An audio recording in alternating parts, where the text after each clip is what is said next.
Бургас е домакин на поредния турнир на Ариана. Защо приехте да помогнете на фирмата, за да организира един такъв турнир за любители футболисти? Бургас е един град, който непрекъснато се развива и на това сте свидетели, включително и в областта на спорт.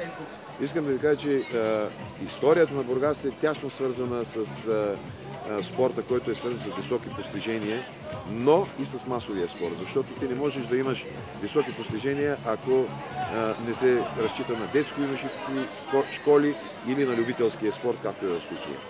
Аз мисля, че това беше едно предизвикателство за града, защото виждате в центъра, на едно от най-хубавите места, най-достъпните, беше изградено това чудесно съоръжение и само по себе си предизвика интереса на бургазлии. Така че винаги сме с протегните ръце към всички, които милеят, грижат се и правят нещо за спорта, включително, разбира се, и към Мариана. И най-вече обаче за любителския спорт. Любителския спорт, разбира се. Казахме масовия спорт. Аз имах точно това предвид. Тези хора, които обичат спорта и спортуват, независимо, че имат други професии. Приканвате бургазлии в следващите 2 дни да наблюдават отново футболните матчове тук?